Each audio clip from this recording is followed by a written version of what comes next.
Welcome back. So I am wearing the same outfit.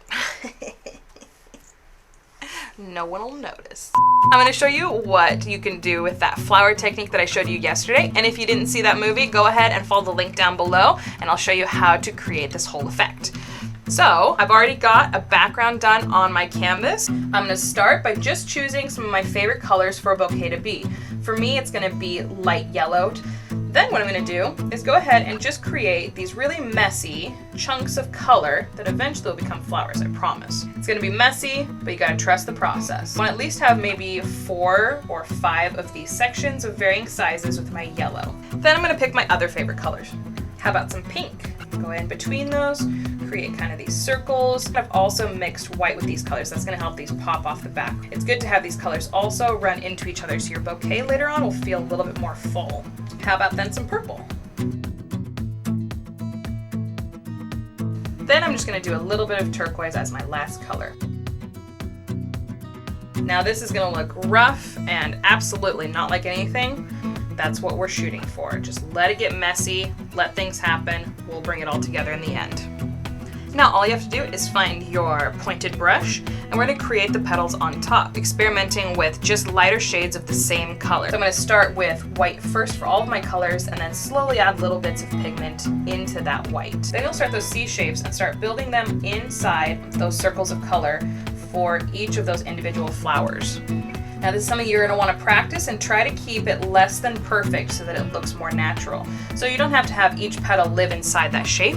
You can also have those colors change and be different inside the flower and just start having fun experimenting to see what kind of layering you enjoy looking at.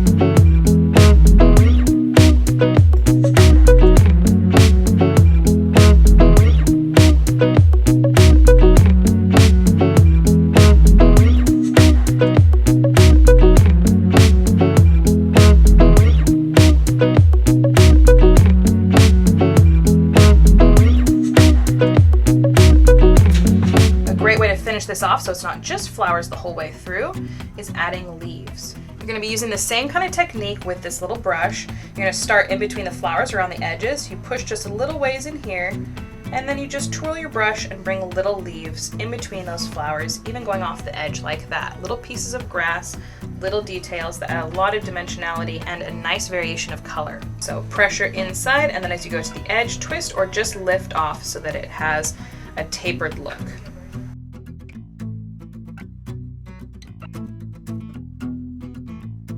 Then I'm going to create the little bits of stems with just a darker shade of green because it's going to be underneath in shadows. And these don't have to line up with anything. You're just going to bring them down underneath the flowers. I like to vary the shade of green every once in a while, sometimes darker, sometimes lighter.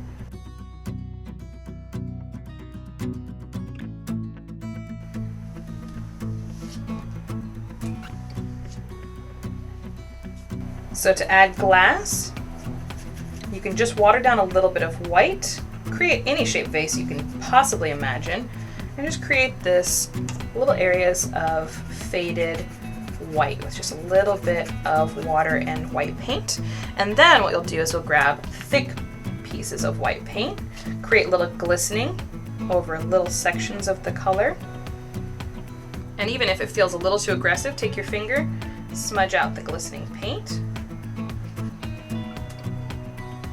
And you can even take some of your colors and add some reflection inside the glass if you're feeling really adventurous.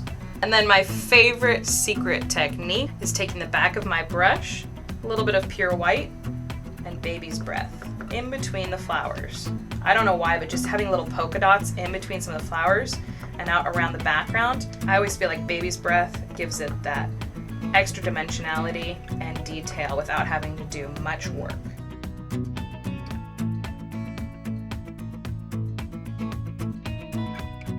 And there's a very cute spring bouquet you can paint at any time. Thanks for joining me today. Hope you had a lot of fun, and I'll see you next week. Bye-bye.